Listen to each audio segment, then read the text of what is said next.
നമസ്കാരം. നമ്മളിന്ന് നോക്കാൻ പോകുന്നത് SCERT കെമിസ്ട്രിയിലെ അലോയ് സ്റ്റീൽ എന്ന് പറയുന്ന ടോപ്പിക്കും കെമിസ്ട്രിയിൽ നിന്നുള്ള കുറച്ച് മറ്റ് പോർഷനുകളോടാണ് നോക്കാം. അലോയ് സ്റ്റീൽ എന്താണെന്ന് നോക്കാം. ഒന്നോ അതിലധികമോ ലോഹങ്ങൾ ചേർത്ത സ്റ്റീലിനെയാണ് അലോയ് സ്റ്റീൽ എന്നറിയപ്പെടുന്നത്. അതായത് വിവിധ ഗുണം ലഭിക്കാൻ വേണ്ടിയിട്ട് നമ്മൾ ഒന്നോ അതിലധികമോ ലോഹങ്ങൾ ചേർത്തുണ്ടാക്കുന്ന സ്റ്റീലാണ് അലോയ് സ്റ്റീൽ എന്നറിയപ്പെടുന്നത്. വിവിധ ഗുണങ്ങളുള്ള സ്റ്റീൽ ലഭിക്കാനായി സ്റ്റീലിൽ സാധാരണ ചേർക്കാറുള്ള ലോഹങ്ങളാണ് nickel, chromium, manganese, titanium, tungsten, vanadium മുതലായവ. അതായത് വിവിധ ഗുണം ലഭിക്കാൻ എന്തൊക്കെയാണ് ചേർക്കുന്നത്? Nickel, chromium, manganese, titanium, tungsten, vanadium മുതലായവ ചേർക്കുമ്പോൾ സ്റ്റീലിന് വിവിധ തരത്തിലുള്ള ഗുണങ്ങൾ ലഭിക്കുന്നു.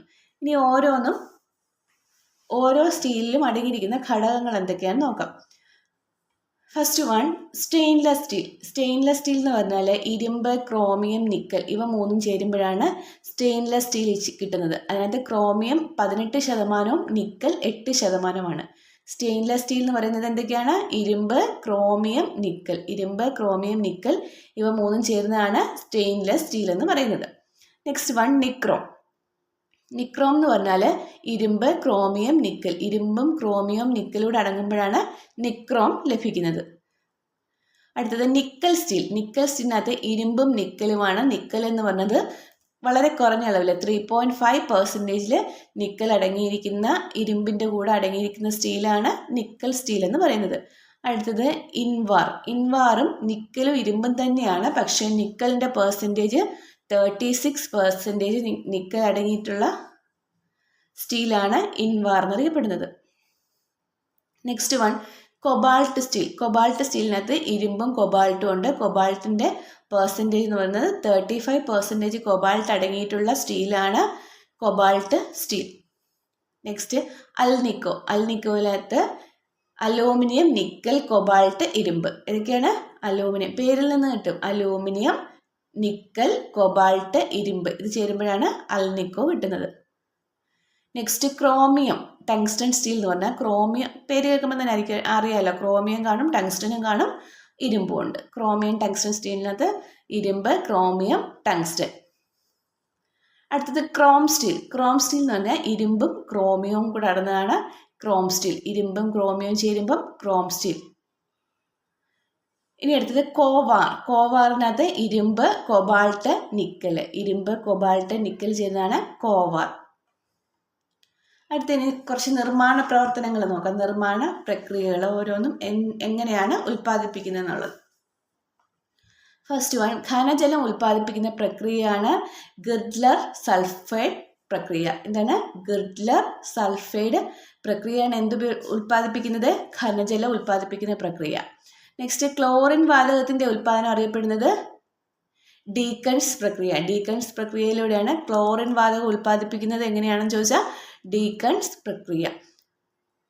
സോഡിയം വേർതിരിച്ചെടുക്കുന്ന പ്രക്രിയയാണ് ഡൗൺസ് പ്രോസസ്. ഡൗൺസ് പ്രോസസ് വഴിയാണ് സോഡിയം വേർതിരിച്ചെടുക്കുന്നത്. മഗ്നീഷ്യം വേർതിരിച്ചെടുക്കുന്ന പ്രോസസ്സാണ് ഡോപ്പ് പ്രോസസ്. മഗ്നീഷ്യം വേർതിരിച്ചെടുക്കുന്നത് ഡോപ്പ് പ്രോസസ്.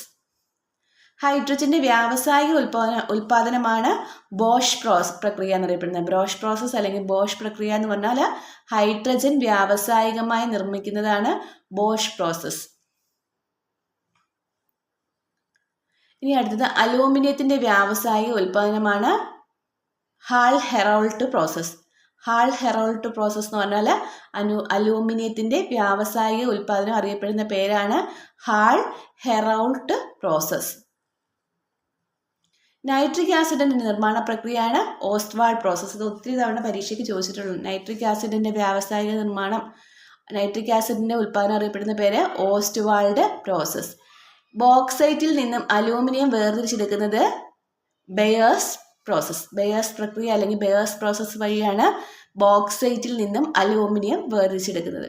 ഇനി കുലീന ലോഹങ്ങൾ നിർമ്മിക്കുന്ന പ്രക്രിയയാണ് സയനൈഡ് പ്രോസസ്. സയനൈഡ് പ്രോസസ് എന്ന് പറഞ്ഞാൽ കുലീന ലോഹങ്ങൾ നിർമ്മിക്കുന്ന പ്രക്രിയയാണ് സയനൈഡ് പ്രോസസ്. ഉരുക്കിന്റെ വ്യാവസായിക ഉൽപ്പാദനം അറിയപ്പെടുന്നത് ബെസിമർ പ്രോസസ് ആണ്. ഉരുക്കിന്റെ വ്യാവസായിക ഉൽപ്പാദനം അറിയപ്പെടുന്നത് ബെസിമർ പ്രോസസ്. സൾഫ്യൂരിക് ആസിഡിന്റെ നിർമ്മാണം അറിയപ്പെടുന്നത് കോണ്ടാക്ട് പ്രോസസ്സ് അഥവാ സമ്പർക്ക പ്രക്രിയ എന്നാണ് സൾഫ്യൂരിക് ആസിഡിന്റെ നിർമ്മാണ പ്രക്രിയ അറിയപ്പെടുന്നത്. എന്താണ്? Contact process. സൾഫർ നിർമ്മാണ പ്രക്രിയ അപ്പം ഫ്രാഷ് പ്രോസസ്സ്. ഫ്രാഷ് പ്രക്രിയ എന്നറിയപ്പെടുന്നത് സൾഫറിന്റെ നിർമ്മാണമാണ്. നിക്കലിന്റെ നിർമ്മാണ പ്രവൃത്തി അറിയപ്പെടുന്നത് മോൺസ് പ്രക്രിയ. നിക്കൽ മോൺസ്.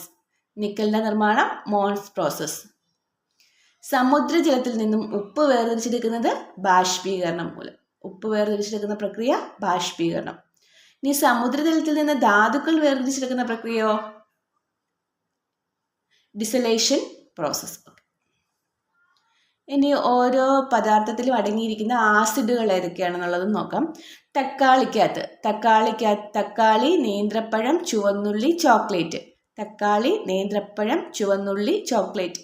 ഇതിനകത്ത് 4 അടങ്ങിയിരിക്കുന്നത് ഓക്സാലിക് ആസിഡ് ആണ്. തക്കാളിക്കകത്ത് ഓക്സാലിക് ആസിഡ്, നേന്ത്രപ്പഴത്തിൽ ഓക്സാലിക് ആസിഡ്, ചുവന്നുള്ളിയിൽ ഓക്സാലിക് ആസിഡ്, ചോക്ലേറ്റിലും ഓക്സാലിക് ആസിഡ്.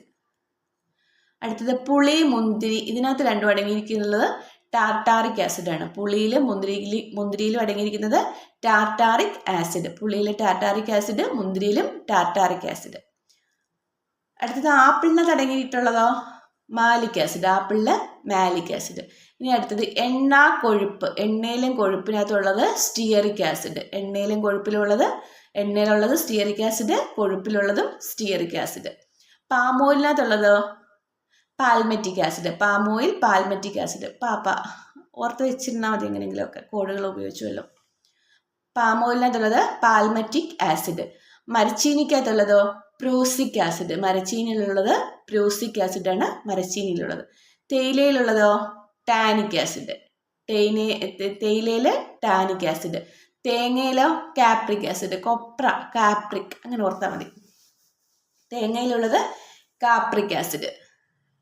അരിയിലുള്ളത് ഫൈറ്റിക് ആസിഡ്. തേങ്ങയിലുള്ളത് കാപ്രിക് ആസിഡ്. തേയിലയിലുള്ളത് ടാനിക് ആസിഡ്. ഇനി ഉറുമ്പിനകത്തുള്ളത് ഉറുമ്പ്, കടന്നൽ, തേനീച്ച. ഇതിനകത്തൊക്കെ ഉള്ളത് ഫോമിക് ആസിഡ് ആണ്. ഉറുമ്പ്, കടന്തൽ, തേനീച്ച ഇതിന് മൂന്നിലും ഉള്ളത് ഫോമിക് ആസിഡ്. തേനീച്ചയുടെ മെഴുകിനകത്തുള്ളതോ സെറോട്ടിക് ആസിഡ്. തേനീച്ചയ്ക്കകത്തുള്ളത് ഏതാണ്? Formic acid. തേനീച്ച കടിക്കുമ്പം വേദന വരാനുള്ള കാരണം ആ ഫോമിക് ആസിഡ് ആണ്. ഇനി തേനീച്ചയുടെ മെഴുകിനകത്തുള്ളതെന്ന് വെച്ചാൽ സെറോട്ടിക് ആസിഡ്. സോഡാജലത്തില് കാർബോണിക് ആസിഡ്. അതെല്ലാവർക്കും അറിയാമല്ലോ. സോഫ്റ്റ് ഡ്രിങ്ക്സിൽ ഫോസ്ഫോറിക് ആസിഡ് ആണുള്ളത്.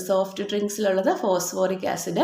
ഇനി അതുപോലെ നാരങ്ങയിലും ഓറഞ്ചിലും ഉള്ളത് സിട്രിക് ആസിഡ്. നാരങ്ങയുടെ ഓറഞ്ചിൻ്റെയും പുളിപ്പ് രസത്തിന് കാരണം സിട്രിക് ആസിഡ്. പരീക്ഷയ്ക്ക് ചോദിച്ചിട്ടുള്ള ക്വസ്റ്റ്യനാണ് സിട്രിക് ആസിഡ്. അടുത്തത് നെല്ലിക്കകത്തുള്ളതോ അസ്കോർബിക് ആസിഡ്.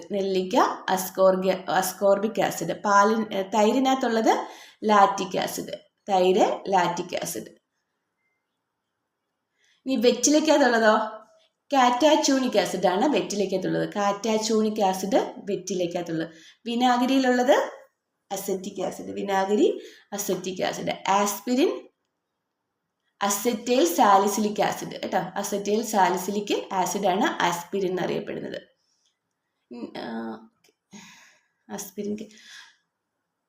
മാംസത്തിനകത്തുള്ളത് അമിനോ ആസിഡ് ആണ്. മൂത്രത്തിലുള്ളത് യൂറിക് ആസിഡ് ആണ്. മണ്ണിലുള്ളത് ഹ്യൂമിക് ആസിഡ്. മൂത്രം യൂറിക് ആസിഡ്. മാംസ്യം amino acid. Aspirin acetyl salicylic acid. വിനാഗിരി അസറ്റിക് ആസിഡ്. വെറ്റിലയ്ക്കകത്ത് കാറ്റാച്ചൂണിക് ആസിഡ്. ഓക്കെയാണല്ലോ. ഇനി അടുത്തത് ഓരോ പദാർത്ഥത്തിലും അടങ്ങിയിരിക്കുന്ന പഞ്ചസാര ഏതാണ്. നമ്മളിപ്പോൾ നോക്കിയത് ഓരോ പദാർത്ഥത്തിലും അടങ്ങിയിരിക്കുന്ന ആസിഡ് ഏതാണ്. ഇനി പഞ്ചസാര ഏതാണെന്ന് നോക്കാം. അതിന് മുമ്പ് ഒരു കാര്യം, ഗ്ലൂക്കോസ്, പഞ്ചസാര മുതലായവ ചൂടാക്കുമ്പോൾ നമുക്ക് ബ്രൗൺ കളറിലുള്ളൊരു പദാർത്ഥം ലഭിക്കും. അതിൻ്റെ പേരാണ് കാരമൽ. കേട്ടിട്ടില്ലേ? കാരമലൈസേഷൻ കേട്ടിട്ടില്ലേ? ഓരോ പദാർത്ഥങ്ങൾ ഉണ്ടാക്കിയിട്ട് അതിനകത്ത് പഞ്ചസാര ഉരുക്കി ഒഴിക്കുന്നത്. അതാണ് പഞ്ചസാര നമ്മൾ ചൂടാക്കുമ്പോൾ ലഭിക്കുന്ന ബ്രൗൺ കളറിലുള്ള പദാർത്ഥത്തിൻ്റെ പേരാണ് കാരമൽ. ഈ സാധാരണ ടേബിൾ ഷുഗർ എന്നറിയപ്പെടുന്നത് സുക്രോസ് ആണ്. Table sugar, sucrose. കരിമ്പിൽ അടങ്ങിയിരിക്കുന്ന പഞ്ചസാരയും ബീറ്റ് ഷുഗർ എന്നറിയപ്പെടുന്നതും സുക്രോസ് ആണ്. കരിമ്പിൽ അടങ്ങിയിരിക്കുന്ന പഞ്ചസാര നമ്മൾ ഉപയോഗിക്കുന്ന ടേബിൾ ഷുഗർ, ബീറ്റ് ഷുഗർ എന്നൊക്കെ അറിയപ്പെടുന്നതാണ് സുക്രോസ്. ഇനി തേനിലെ പഞ്ചസാരകൾ ഏതൊക്കെയാണെന്ന് ചോദിച്ചാൽ ഗ്ലൂക്കോസും ഉണ്ട്, ഫ്രക്ടോസും ഉണ്ട്. ഫ്രൂട്ട്സിൽ അടങ്ങിയിരിക്കുന്ന ഫ്രക്ടോസ് ആണ്. തേനിനകത്താകുമ്പം ഗ്ലൂക്കോസും അടങ്ങിയിട്ടുണ്ട്, ഫ്രക്ടോസും അടങ്ങിയിട്ടുണ്ട്. പഴങ്ങളിൽ അടങ്ങിയിരിക്കുന്ന പഞ്ചസാര ഫ്രക്ടോസ്, ഫ്രൂട്ട്സിൽ ഫ്രക്ടോസ്. പാലിൽ അടങ്ങിയിരിക്കുന്ന പഞ്ചസാര ലാക്ടോസ്, പാല് ലാക്ടോസ്. ബാർലിയിൽ ഏതാണ്? മാൾട്ടോസ് ആണ്. അന്നജത്തിലും മാൾട്ടോസ് ആണ്. ബാർലി, അന്നജം ഇതിലൊക്കെ ഉള്ളത് മാൾട്ടോസ് ആണ്. ഇനി രക്തത്തിലെ പഞ്ചസാര ഏതാണ്? ഗ്ലൂക്കോസ്. ഒന്നുകൂടെ പറയാം. സാധാരണ ടേബിൾ ഷുഗർ അല്ലെങ്കിൽ കരിമ്പിലെ പഞ്ചസാര, ബീറ്റ് ഷുഗർ ഇതൊക്കെ ഏതാണ്? സുക്രോസ് ആണ്. തേനിൽ 2 പഞ്ചസാരയുണ്ട്, ഗ്ലൂക്കോസും ഉണ്ട്, ഫ്രക്ടോസും ഉണ്ട്. പഴങ്ങളിൽ ഫ്രക്ടോസ്, പാലിൽ ലാക്ടോസ്, ബാർലി, അന്നജം മുതലായവയിൽ മാൾട്ടോസ്, രക്തത്തിലെ പഞ്ചസാര ഗ്ലൂക്കോസ്. Thank you.